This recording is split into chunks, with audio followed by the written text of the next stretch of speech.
Welcome to India IAS. स्वागत है आप सभी लोगों का प्रीलिम बूस्टर न्यूज डिस्कशन में। आज 6 नवंबर 2022 है, तो आइए देख लेते हैं कि ऐसे कौन से इंपॉर्टेंट आर्टिकल्स हैं जो आज हमें कवर करने हैं।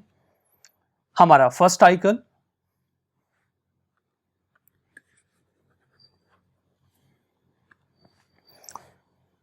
Welcome to India IAS. स्वागत है आप सभी लोगों का प्रीलिम बूस्टर न्यूज डिस्कशन में। आज 6 नवंबर 2022 है, तो आइए देख लेते हैं कि ऐसे कौन से इंपॉर्टेंट आर्टिकल्स हैं जो आज हमें कवर करने हैं। यूं तो ये सेशन 5 नवंबर का है, जिसे हमें कल कवर करना था और हम नहीं कर पाए थे, तो आज हम इसे कवर कर रहे हैं। तो चलिए स्टार्ट करते हैं। हमारा फर्स्ट आर्टिकल राइनोसोरस के बारे में है। हाल ही में एक स्टडी पब्लिश की गई है पीपल एंड नेचर की लेटेस्ट एडिशन में, जिसे ब्रिटिश इकोलॉजिकल सोसाइटी पब्लिश करती है।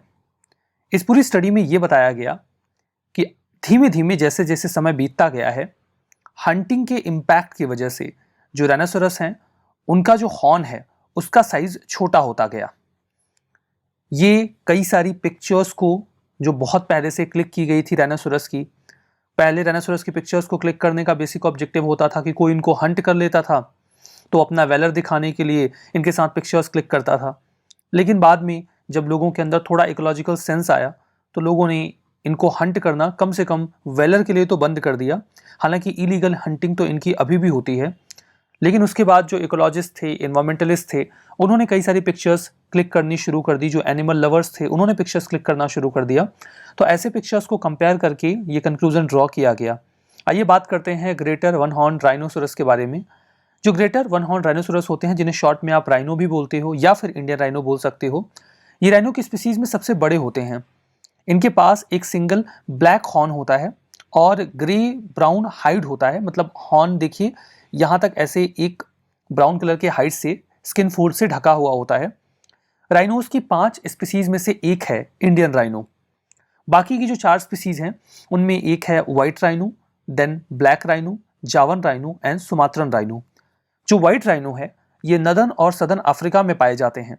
जो ब्लैक राइनो है वो ईस्टर्न और सदर्न अफ्रीका में पाए जाते हैं।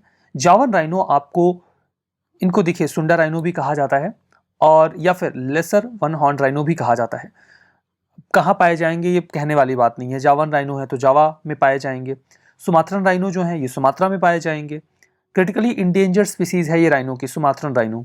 हैबिटेट की बात करें तो one horn rhinos in general grazers होते हैं, मतलब ये घास वगैरह खाते हैं।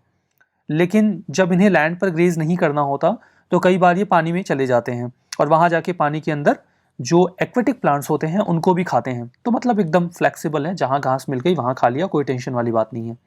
जो स्पीसीज है ये राइनो की, ये इन जनरल आपको नेपाल, भूटान, पाकिस्तान और आसाम में मिलती है, अगर हम इंडियन राइनो की बात कर रहे हैं। ठीक है, बाकी 4 स्पीसीज की अभी हम बात नहीं कर रहे हैं। जो प्रोटेक्शन स्टेटस है इंडियन राइनो का, that is vulnerable further. Sites के अपेंडिक्स 1 में है ये, और wild life protection act of 1972 के शेड्यूल 1 में। यहाँ पे देखिए 5 जो राइनो के स्पीसीज हैं उनको यहाँ पे इस पिक्चर में पोर्ट्रे किया गया है। ये जावन राइनो है, ये व्हाइट राइनो, ये ब्लैक राइनो, ये इंडियन राइनो और ये सुमात्रन राइनो। ठीक है, यहाँ पर देखिए क्वेश्चन पूछा गया है 2019 में, ये प्रश्न यूपीएससी के द्वारा पूछा गया था। It is just to show you कि देखिए इस नेचर के प्रश्न पूछे जाते हैं किसी भी एनिमल के बारे में, कि कौन नेचुरली कहाँ पाया जा रहा है। और कई बार उनके स्पेसिफिकेशंस के बारे में भी क्वेश्चन पूछा जाता है, जैसे कि एलिफेंट के स्पेसिफिकेशन के बारे में यूपीएससी ने एक बार क्वेश्चन पूछा था। तो जो भी एनिमल्स वगैरह न्यूज़ में आ रहे हैं, you must know about it. Asiatic lion naturally केवल इंडिया में पाए जाते हैं, ये एक स्टेटमेंट था। दूसरा कि जो डबल हम्प्ड कैमल होते हैं वो नेचुरली केवल इंडिया में ही पाए जाते हैं, और वन हॉर्न राइनोज नेचुरली केवल इंडिया में पाए जाते हैं। इसमें जो पहला स्टेटमेंट है वो तो करेक्ट है, लेकिन बाकी के दोनों गलत हैं, तो ए इसका आंसर निकल के आएगा। जो हमारा नेक्स्ट आर्टिकल है वो निवेशक दीदी के बारे में है। हाल ही में इंडिया पोस्ट पेमेंट बैंक ने इंडिया का पहला floating financial literacy camp launch किया और इसे नाम दिया गया निवेशक दीदी। इसमें देखिए 2 फीचर्स हैं। पहली बात तो ये कि ये फ्लोटिंग है, मतलब जो डल लेक है वहाँ पर ऐसी नाव तैयार की गई लोगों को अवेयर करने के पर्पज से। दूसरा, यहाँ पे अगर कोई निवेश के बारे में कोई जानकारी लेने जा रहा है, मतलब कोई लेडी जा रही हैं, तो उन्हें गाइड करने के लिए वहाँ पर लेडी मेंबर ही होंगी। ऐसा इन जनरल माना जाता है कि जो विमेन होती हैं वो विमेन से अपनी कंसर्न्स रेज करने में ज़्यादा कंफर्टेबल फील करती हैं। इंडिया पोस्ट पेमेंट बैंक के द्वारा investor education and protection fund authority और मतलब इन दोनों ने मिलकर इसे लॉन्च किया, और ये मिनिस्ट्री ऑफ कॉर्पोरेट अफेयर्स के एम्बिट में लॉन्च किया गया। फाइनेंशियल लिटरेसी को बढ़ावा देना ये इसका ऑब्जेक्टिव था, और इस बार का जो इसका जो एम था that was by the women and for the women. Women ही इसमें जो लिटरेसी है वो देंगी और वुमेन जानकारी इकट्ठा कर सकती हैं। जो इनिशिएटिव है वो इसी आइडियोलॉजी पर बेस्ड है कि जो वुमेन फॉर वुमेन, मतलब रूरल एरिया में जो वुमेन है वो ज़्यादा कंफर्टेबल फील करती हैं अपनी क्वेरीज को फीमेल से पूछने में ही। स्पेसिफिकली आपको वुमेन जो रूरल एरियाज़ है वहाँ पर ये देखने को मिल भी जाएगा। इस इनिशिएटिव के एम्बिट में जो IPPB है वो इंडिया का first floating financial literacy camp launch कर चुका है और इसे जम्मू एंड कश्मीर के जो श्रीनगर में डल लेक है वहाँ पर स्टार्ट किया गया था। तो ये तो निवेशक दीदी के बारे में जानकारी हो गई। हमारा जो नेक्स्ट आर्टिकल है वो डिस्क्वालिफिकेशन ऑफ कन्विक्टेड लेजिस्लेटर्स के बारे में है। हाल फिलहाल में देखिए उत्तर प्रदेश के 2 लेजिस्लेटर्स को कन्विक्ट किया गया क्रिमिनल चार्जेस में, जिसमें से एक जो हैं वो रूलिंग पार्टी के मेंबर हैं और दूसरे एक अन्य पार्टी के मेंबर हैं। यहाँ पे काफ़ी विवाद इस बारे में इमर्ज होकर आ गया कि जो किसी अन्य पार्टी के मेंबर हैं उन्हें 3 साल के लिए कन्विक्ट किया गया है और जो रूलिंग पार्टी के मेंबर हैं उन्हें 2 साल के लिए कन्विक्ट किया गया है। RPA एक्ट के अकॉर्डिंग अगर किसी भी व्यक्ति को 2 या उससे अधिक साल के लिए कन्विक्ट कर दिया जाता है तो उन्हें डिस्क्वालीफाई कर दिया जाता है। उनका जो MLA का पद है, यहाँ पर स्पेसिफिकली हम उसी की बात कर रहे हैं, तो जो एक दूसरी पार्टी के मेंबर थे उनको तो डिस्क्वालीफाई कर दिया गया, लेकिन जो रूलिंग पार्टी के मेंबर हैं उन्हें अभी तक डिस्क्वालीफाई नहीं किया गया है। तो इस रेफरेंस में काफ़ी ज़्यादा विवाद रहा। हालांकि जो हाउस है उसने ये कंसिडरेशन में ले लिया है कि उन्हें भी डिस्क्वालीफाई किया जाए। It's not a big deal कि थोड़े समय में उनको भी डिस्क्वालीफाई कर दिया जाए, लेकिन इस मामले में जो डिस्क्वालिफिकेशन होता है कन्विक्टेड लेजिस्लेटर्स का वो न्यूज़ में आ गया है। तो हमारे लिए ये काम का तो नहीं कि किसे डिस्क्वालीफाई किया गया, किसे नहीं किया गया, किसे क्यों नहीं किया गया, वो तो एक पॉलिटिकल डोमेन में चला जाएगा। हमारे लिए जो इंपॉर्टेंट है वो प्रोविजंस इंपॉर्टेंट हैं जहाँ से UPSC के द्वारा क्वेश्चंस पूछे जाएंगे, हम उस पर फोकस करते हैं। जो सेक्शन 8 है representation of people act RPA act 1951 का, उसमें इलेक्टोरल पॉलिटिक्स को डीक्रिमिनलाइज करने के प्रावधान हैं। 2 कैटेगरी के क्रिमिनल केसेस हो सकते हैं जिसमें डिस्क्वालिफिकेशन के प्रावधान बनते हैं। देखिए पहली कैटेगरी में ऐसे ऑफेंसेस आते हैं जिसमें किसी व्यक्ति को 6 सालों के लिए उसके कन्विक्शन की डेट से बार कर दिया जाता है इलेक्शन कंटेस्ट करने से। अगर किसी व्यक्ति को जेल हो गई है तो ऐसा नहीं कि 6 साल के लिए कन्विक्ट किया गया है या डिस्क्वालीफाई किया गया है तो जब वो जेल से छूट के आएंगे फिर 6 साल कंक्लूड किए जाएंगे, ऐसा नहीं है। जैसे कन्विक्शन हो गया और 3 साल की सज़ा हुई है तो जेल से निकलने के बाद 3 साल वो और बार रहेंगे, 6 साल उसके बाद कंटिन्यू होता चला जाएगा। इसके लिए कई सारे अपराध शामिल हो सकते हैं। किसी ने कोई ऐसी स्पीच दी है जिससे एनमिटी कॉज हो ग्रुप्स के बीच में, सेक्शन 153A के बारे में प्रावधान करता है। और ऐसा अगर किसी प्लेस ऑफ वर्शिप पे किया गया है तो सेक्शन 505 इफेक्टिव हो जाता है। ब्राइबरी, पर्सोनेशन या कोई और इलेक्टोरल ऑफेंस किया गया हो, किसी ने रेप किया हो या फिर विमेन के हस्बैंड ने कोई क्रुएलिटी की हो या किसी रिलेटिव ने की हो, तो इस रेफरेंस में भी ऐसे प्रावधान बनते हैं। कुछ और बड़े सख्त कानून हैं जैसे कि protection of civil rights act, customs act, UAPA।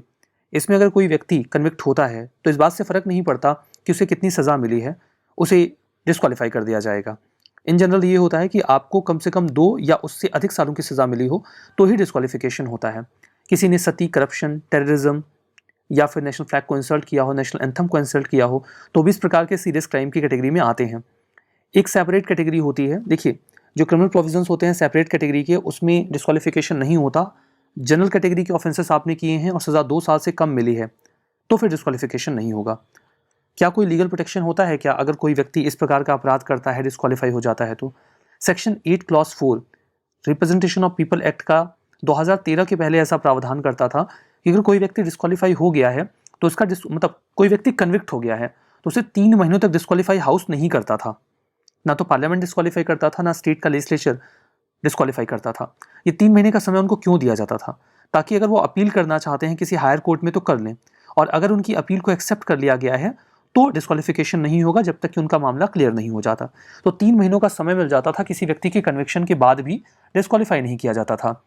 लेकिन बाद में lily Thomas versus union of India case में सुप्रीम कोर्ट ने इस पर आपत्ति जताई और जो क्लॉज 4 था इसको अनकॉन्स्टिट्यूशनल डिक्लेयर कर दिया। उन्होंने बोला ऐसा कुछ नहीं है, कन्विक्ट हो गए तो हो गए। तो क्या डिस्क्वालिफिकेशन एक बार हो गया तो रिमूव कर सकते हैं क्या? सुप्रीम कोर्ट के पास ऐसा पावर है कि वो ऐसा कर सकते हैं। अगर कोई व्यक्ति कन्विक्ट हो चुका है तो वो स्टे लगा सकते हैं। स्टे कई बार इसलिए भी लगा दिया जाता है ताकि कोई व्यक्ति इलेक्शन कंटेस्ट करना चाहता है तो कर सके। सुप्रीम कोर्ट ने हालांकि ये भी कहा कि इस प्रकार के केसेस बहुत रेयर होंगे और स्पेशल रीजन से ही ऐसा किया जाएगा। हमारा नेक्स्ट आर्टिकल महालक्ष्मी या फिर श्री अंबाबाई टेम्पल के बारे में है। 12th सेंचुरी के कुछ इंस्क्रिप्शंस संस्कृत में काव्य मिले हैं जो उस समय की हेरिटेज के बारे में, टेम्पल के बारे में और ज़्यादा जानकारी देते हैं। महालक्ष्मी जो टेम्पल है वो पंचगंगा रिवर के बैंक पे किनारे लोकेटेड है, कोल्हापुर में, महाराष्ट्र में। ये एक शक्तिपीठ है, जो कई सारे शक्तिपीठ मेंशन किए गए हैं, उनमें से एक ये भी है। जो टेम्पल है वो अंबाबाई महालक्ष्मी से अपना नाम डिराइव करता है। टेम्पल के बारे में मान्यता ये है कि ये चालुक्य एम्पायर के समय में बनाया गया था 700 AD के आसपास। हमारा next article project Arunank of BRO के बारे में है, बॉर्डर एंड रोड ऑर्गेनाइजेशंस के बारे में। ये ब्रो नहीं है, ठीक है, ये BRO है और इसका फुल फॉर्म है बॉर्डर रोड ऑर्गेनाइजेशन। हाल फिलहाल में प्रोसेस्ड स्टील स्लैज का इस्तेमाल करके बॉर्डर रोड अरुणाचल प्रदेश में बनाया गया और इसे बनाया गया है प्रोजेक्ट अरुणांक के अंडर में। अरुणाचल प्रदेश में जो भी BRO के प्रोजेक्ट्स होते हैं वो प्रोजेक्ट अरुणांक के अंडर में बनाए जाते हैं और ये जो नाम है अरुणांक, ये अरुणाचल प्रदेश से अपना नाम डिराइव करता है। जो प्रोजेक्ट अरुणांक है इसे BRO ने 2008 में शुरू किया था, जिसके माध्यम से अरुणाचल प्रदेश में रोड्स को न केवल बनाया जाएगा बल्कि उन्हें मेंटेन भी किया जाएगा। जो प्रोजेक्ट है इसके पास रिस्पॉन्सिबिलिटी है कि ये क्रिटिकल इंफ्रा डेवलपमेंट करें बॉर्डर एरियाज में। Border areas in general tough terrain वाले एरिया होते हैं, तो वहाँ पर स्पेसिफिकेशन चाहिए होता है, स्पेशलाइजेशन चाहिए होता है क्रिटिकल इंफ्रा डेवलप करने के लिए। स्टील स्लैज का इस्तेमाल किया जा रहा है, जो कि स्टील मैन्युफैक्चरिंग में एक बाई प्रोडक्ट होता है। इसके इस्तेमाल से न केवल इन कंस्ट्रक्शंस की ड्यूरेबिलिटी बढ़ेगी बल्कि कंस्ट्रक्शन की कॉस्ट भी कम हो जाएगी। पहली बार स्टील स्लैज का इस्तेमाल करके सूरत में रोड बनाई गई थी वेस्ट टू वेल्थ इनिशिएटिव के तहत। बात करते हैं ब्रो के बारे में। ब्रो मतलब बॉर्डर रोड ऑर्गेनाइजेशन। इनका काम रोड कंस्ट्रक्शन का है। ये 1960 से काम कर रहे हैं बॉर्डर एरियाज के लिए। Administrative control ministry of defence का होता है, रोड ट्रांसपोर्ट एंड हाईवेज का नहीं होता, भले ये रोड बनाते हों। जो BRO है ये रोड के नेटवर्क को डेवलप और मेंटेन करते हैं, ना केवल भारत में बल्कि नेबरिंग कंट्रीज में भी, जिनसे हमारे फ्रेंडली रिलेशंस हैं। इनके पास स्ट्रेटेजिक और सोशियो इकोनॉमिक एलिवेशंस में काम करने के लिए काफ़ी अच्छी स्पेशलाइजेशन है। नदर्न और ईस्टर्न बॉर्डर्स में अटल टनल, सेला टनल, सिसेरी रिवर ब्रिज और ऊज ब्रिज, ये सब कुछ BRO के ही प्रोजेक्ट्स हैं। जो BRO है उसने अफगानिस्तान में दिलाराम जारंज हाईवे भी बनाया था और ये हमने अफगान गवर्नमेंट को 2008 में सौंप भी दिया था। अब खैर इसका इस्तेमाल तालिबान करेगा। हमारा जो नेक्स्ट आर्टिकल है वो जोजिला पास के बारे में है। जोजिला डे अभी हाल फिलहाल में जोजिला वार मेमोरियल के में द्रास के नज़दीक में ऑब्जर्व किया गया। जोजिला पास के बारे में बात करते हैं। जोजिला पास आपको कश्मीर वैली से जो कोल्ड इंडस वैली डिजर्ट है लद्दाख का, उससे कनेक्ट करता है। ये देखिए श्रीनगर है, एक्चुअली में श्रीनगर से लेह होते हुए एक सड़क जाती है जो कि 434 किलोमीटर लंबी है और वहीं पर आपको जोजिला पास मिलता है, जो इस मैप में यहाँ पर लोकेट किया गया है। ठीक है, ये वो लोकेशन है।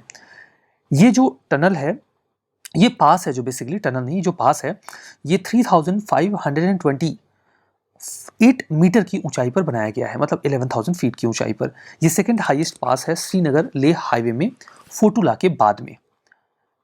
इसे विंटर के समय में बंद किया जाता है। बैकन फोर्स यूनिट जो बॉर्डर रोड ऑर्गेनाइजेशन की है वो इसे क्लियर करते हैं, मेंटेन करते हैं विंटर्स में। हमारा जो नेक्स्ट आर्टिकल है वो चार मीनार के बारे में है। जो कांग्रेस के लीडर हैं राहुल गांधी जी, उन्होंने नेशनल फ्लैग अनफर्ल किया चार मीनार के ऊपर। इसी रेफरेंस में चार मीनार न्यूज़ में आया। यहाँ पर देखिए इसे कब बनाया गया। इसे सुल्तान मोहम्मद कुली कुतुब शाह जी के द्वारा 1591 में बनाया गया था। इसे उनकी वाइफ बागमती जी के ऑनर में बनाया गया था। पॉपुलर बिलीफ ये है, उस समय बहुत प्लेग फैला हुआ था तो उसे एलिमिनेट करने के पर्पज से चार मीनार को बनाया गया। फर्दर कुछ और बेसिक जानकारियाँ, इसमें चार पिलर्स इस्लाम के चार कैलिफ्स को डेडिकेटेड हैं। मीर मोमिन अस्त्रवादी जो कि एक ईरानियन आर्किटेक्ट थे, वो उस समय हैदराबाद में आए हुए थे, उन्होंने ही चार मीनार का डिज़ाइन तैयार किया। जो आर्किटेक्चरल डिज़ाइन है वो शिया ताजिया जैसा है, ताजिया निकलती है ना, तो उसके शेप में ही इसे बनाया गया है। जो ताजियाज होती हैं उन्हें हुसैन की मेमोरी में बनाया जाता है, जो कि सन इन लॉ हुआ करते थे प्रॉफिट मोहम्मद के, और उन्होंने करबला के बैटल में अपनी जान गंवाई थी।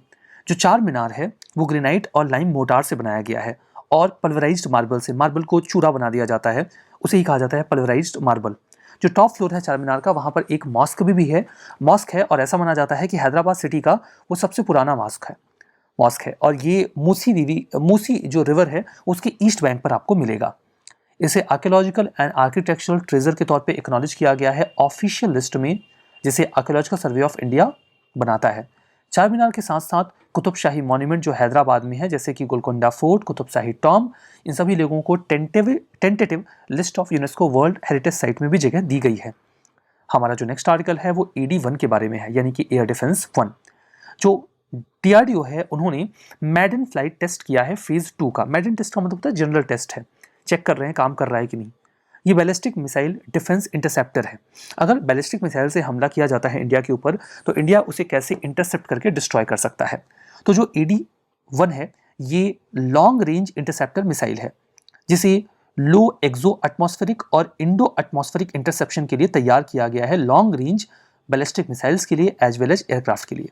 आपको पता होगा कि जो बैलिस्टिक मिसाइल्स हैं वो एटमॉस्फेयर के ऊपर निकल जाती हैं और फिर ग्रेविटेशन का सहारा लेकर अपने टारगेट को हिट करती हैं। इस रेफरेंस में एक अच्छा ऑप्शन तो ये होता है कि जब वो एटमॉस्फेयर के बाहर हों उन्हें तभी डिस्ट्रॉय कर दिया जाए, तो इससे नुकसान कम होता है। Once they are in the atmosphere तो उनका मलबा ज़मीन पर आता है और इससे लोगों को खतरा होता है। लेकिन अगर आप, तो इसका मतलब होता है एक्सो एटमॉस्फेरिक, मतलब एटमॉस्फेयर के बाहर ही उनको डिस्ट्रॉय कर देना। लेकिन अगर वो बाय डिफ़ॉल्ट एटमॉस्फेयर के अंदर एंटर कर चुके हैं तब भी उन्हें डिस्ट्रॉय किया जा सकता है, क्योंकि ठीक है मलबा गिरेगा लेकिन कम नुकसान होगा, बजाय इसके कि सीधा बैलिस्टिक मिसाइल ही आ जाए।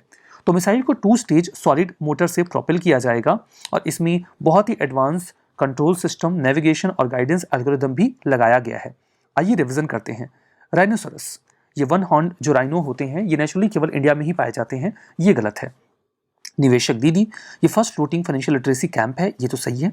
महालक्ष्मी श्री अंबाबाई टेम्पल आसाम में है, एकदम गलत है, ये महाराष्ट्र में है। BRO ministry of road transport and highways cabinet में काम करता है, गलत है, मिनिस्ट्री ऑफ डिफेंस कैबिनेट में काम करता है। तो हमारा आज का ये जो सेशन है वो यहाँ पे समाप्त होता है। PDF आपको ओनली आईएएस के टेलीग्राम चैनल पे मिल जाएगी, ये QR कोड स्कैन करके भी आप वहाँ पे जा सकते हैं। तो आज का सेशन यहीं पे समाप्त करते हैं। बहुत बहुत धन्यवाद।